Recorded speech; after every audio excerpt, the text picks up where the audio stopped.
ఇందిరమ్మ ఇండ్లు మహబూబ్ నగర్ టౌన్లో 1400 ప్రొసీడింగ్స్ ఇవ్వడం జరిగింది. వాళ్ళందరూ కూడా కట్టుకుంటా ఉన్నారు. ఎవరైతే కట్టుకోలేదో నాట్ స్టార్టెడ్ ఉందో వాళ్ళన్నీ మళ్ళా ఫ్రెష్గా అలాట్మెంట్ చేసి ఈరోజు 162 మందికి ప్రొసీడింగ్స్ ఇవ్వడం జరిగింది. ఇవి అయిపోయిన తర్వాత మళ్ళీ ఇమ్మీడియట్గా ఒక 15-20 డేస్లోనే మళ్ళీ గుడిసెల్లో ఉండే వాళ్ళకు ప్రొసీడింగ్స్ ఇవ్వబోతా ఉన్నాము. మొత్తం కూడా వార్డ్ ఆఫీసర్లు ఇంటింటికి పోయి వార్డు మొత్తం తిరిగి ఐడెంటిఫై చేసిండ్రు. మొత్తం మళ్ళీ మహబూబ్ నగర్ పట్టణానికి 700 ఇండ్లు మళ్ళీ శాంక్షన్ చేస్తూ ఉన్నాం. ఈ సంవత్సర కాలంలో 1000 ఇండ్లు మనం ప్రొసీడింగ్స్ ఇస్తూ ఉన్నాం. ఇవి అయిపోయిన తర్వాత అందరూ కట్టుకున్న తర్వాత మళ్ళీ వచ్చే సంవత్సరం మళ్ళీ ఇంకొన్ని ఇండ్లు మేము ఇవ్వడానికి సిద్ధమవుతా ఉన్నాం. ఇట్లా గతంలో కంటే భిన్నంగా ఇప్పటికీ దాదాపుగా 7 లక్షల ఇండ్లు ప్రొసీడింగ్స్ ఇవ్వడం, వాళ్ళందరూ కట్టుకోవడం జరుగుతూ ఉంది తెలంగాణ రాష్ట్రంలో. అదే బీఆర్ఎస్ ప్రభుత్వంలో వాళ్ళు 10 ఏళ్ల కాలంలో కేవలం 60,000 ఇండ్లను మాత్రమే ఇచ్చారు. మేము కాంగ్రెస్ ప్రభుత్వం ఈ 3 సంవత్సరాల కాలంలో 7 లక్షల ఇండ్లను మేము ఇవ్వబోతా ఉన్నాము. మ్యాక్సిమం 5 లక్షలు ఆల్రెడీ ఇచ్చేసాము. ఇంకా 2 లక్షలు కూడా ఇవ్వబోతా ఉన్నాం. ఇంకా రాబోయే రోజుల్లో ఇంకా ఇన్ని ఇందిరమ్మ ఇండ్లు ప్రతి నియోజకవర్గానికి ఇవ్వబోతా ఉన్నాం. పేద ప్రజలు ప్రతి ఒక్కరు కూడా సొంత జాగా ఉంటే ఇందిరమ్మ ఇండ్లు వాళ్ళకి ఖచ్చితంగా ఇస్తాం. ఒకరికి వెనక ముందు అందరికీ కూడా ఇందిరమ్మ ఇండ్లు వస్తాయి. నా పేరు గణేష్ అండి, 5వ డివిజన్ ఎదురా గ్రామం నుంచి. అయితే ఫస్ట్ విడతలని మేము ఇంటి కోసం ఇందిరమ్మ ఇంట్ల కోసం అప్లై చేసుకున్నాము. అప్పుడు ఏదో సమస్య జరిగి మాకు ఇంట్లో శాంక్షన్ కాలేదు. అయితే మా కార్పొరేటర్ అన్నటువంటి బాణాన్ని కలిసి రిక్వెస్ట్ పెట్టుకున్నా, అన్న మాకు ఇల్లు రాలేదు, మాకు జాగ ఉంది కానీ ఇల్లు రాలేదు, చూడండి అన్న కొంచెం చేయండి హెల్ప్ అంటానంటే ఆయన ఎక్కడ ప్రాబ్లం ఎక్కడ జరిగిందో చూసి ఎంక్వైరీ చేసి ఈ 2వ విడతలో మాకు ఇల్లు ఇచ్చేటట్టు చూసిర్రు. ఇంతకుముందు కూడా గవర్నమెంట్ ఉన్నప్పుడు కూడా మేము అప్లై చేసినాం కానీ అప్పటి నుంచి కూడా మాకు ఎప్పుడూ ఇల్లు రాలేదు. అన్నగారికి ఇప్పుడు ఇల్లు శాంక్షన్ చేసినందుకు ప్రత్యేకంగా కృతజ్ఞతలు తెలుపుతున్నాము. అలాగే మా ఎమ్మెల్యే ఎన్ఎం శ్రీనివాసరెడ్డి గారు కూడా ధన్యవాదాలు తెలుపుతున్నాము. నా పేరు భానుచందర్, 5వ డివిజన్ కార్పొరేటర్. నేను ఇక్కడ వచ్చేసి ఎదురా బీసీ కాలనీ అంటారు, ఆ తర్వాత పానపుత్ర కాలనీ, తిరుమల కాలనీ, అదేవిధంగా హౌసింగ్ బోర్డు నాకు వస్తాయి.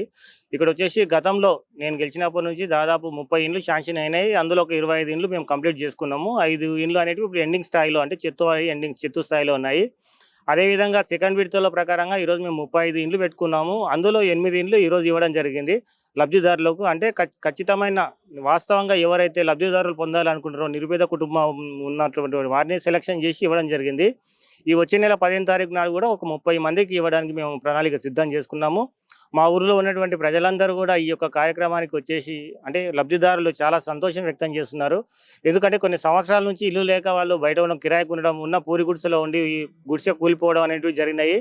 ఈరోజు ప్రొసీడింగ్ కాప్ చేతికి వచ్చిన తర్వాత వాళ్ళకి సంతోషంగా ఉంది. అదేవిధంగా వాళ్ళు కట్టుకోవడానికి డబ్బులు లేకున్నా కూడా మన గౌరవ ఎమ్మెల్యే ఎన్ఎం శ్రీనివాసరెడ్డి గారు కాంట్రాక్టర్ని ఏర్పాటు చేసి ₹1 లేకుండా కూడా కట్టించి ఇంట్లోకి పోయే బాధ్యత మీదని చెప్పారు. కాబట్టి మా అన్నగారికి మా అందరి తరఫున కృతజ్ఞతలు తెలియజేస్తున్నాం. ఎందుకంటే డబ్బులు విడతల వారికి వస్తాయి కాబట్టి ఆ విధంగా కష్టం కూడా లేకుండా ₹1 మీ సొంతంగా ఖర్చు పెట్టుకోకుండా మీ ఇల్లు కట్టించి మీ ఇంట్లో గృహప్రవేశంకి మాత్రమే మీరు ఎంట్రీ కాండమ్మా, అన్నీ మేమే చూసుకుంటామని కాంట్రాక్టర్ని ఏర్పాటు చేసి ఈ యొక్క 35 ఇండ్లు మా ఊర్లో శాంక్షన్ అవుతున్నాయి. అందరికీ కూడా కట్టించడానికి ముందుకు వచ్చారు. కాబట్టి మా గౌరవ ఎమ్మెల్యే గారికి కృతజ్ఞతలు తెలియజేస్తున్నా. అదేవిధంగా ఈ కార్యక్రమానికి విచ్చేసి మాతో పాటు ఉన్నటువంటి మా ప్రజలందరికీ, నాతో పాటు నాయకులందరికీ నా యొక్క కృతజ్ఞతలు. Thank you.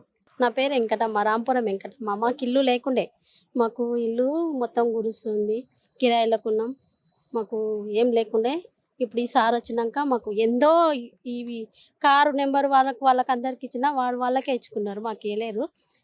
ఇప్పుడు సార్ వచ్చి మాకు ఎన్ఎం శ్రీనివాసరెడ్డి మాకు ఇల్లు ఇచ్చిన మాకు సంతోషం. మహబూబ్నగర్ లోకల్లా 12వ డివిజన్ వీరన్నపేట.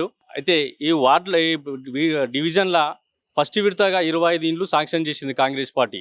అధికారంలోకి వస్తే మేము ప్రతి ఒక్కరికి ఇండ్లు కట్టిస్తామని చెప్పిన మాట ప్రకారం ఫస్ట్ విడతలో 25 ఇండ్లు ఇవ్వడం జరిగింది. అదేవిధంగా సెకండ్ విడతలో కూడా 25 ఇండ్లు మా వీరన్నపేట ఒక డివిజన్కే మొత్తం కలిపి 50 ఇండ్లు శాంక్షన్ చేయడము ఇది కాంగ్రెస్ పార్టీ చరిత్రలో.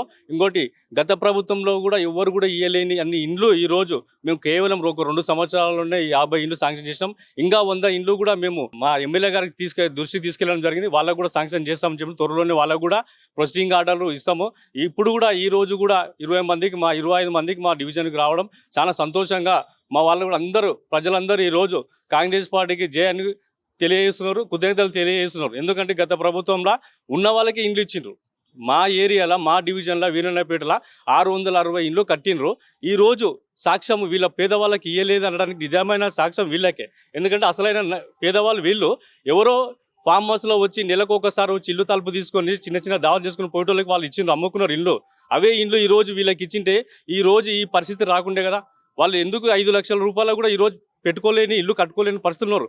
వర్షం వస్తే మొత్తం కురుస్తున్నాయి ఇండ్లు, వాళ్ళు బాధపడుతున్నారు, పిల్లలతో ముదురుకుంటున్నారు. అటువంటి పరిస్థితి రావద్దని చెప్పి మేము ఎవరి స్థలంలో వాళ్ళకు 5 లక్షల రూపాయలు ఇస్తామని చెప్పి మా రేవంత్ రెడ్డి గారు, మా రాహుల్ గాంధీ గారు, మా ఎన్ఎం శ్రీనివాస్ రెడ్డి మాట ఇచ్చిన ప్రకారం ఈరోజు వీళ్ళందరికీ ₹1 లంచం తీసుకోకుండా వీళ్ళకు ఈ ప్రొసీడింగ్ ఆర్డర్ ఇస్తున్నాం. ఇల్లు కట్టుకోండి, మంచిగా ఎవరింట్లో వాళ్ళు ఉండమని చెప్పి కూడా మేము ఈరోజు వాళ్ళకి అండగా ఉంటున్నాం. భవిష్యత్తులో కూడా ఇంకా ఎన్నో ఇండ్లను వాళ్ళ అందించగా కృషి చేస్తామని ఈ విధంగా కాంగ్రెస్ పార్టీకి ధన్యవాదాలు తెలియజేస్తున్నాం.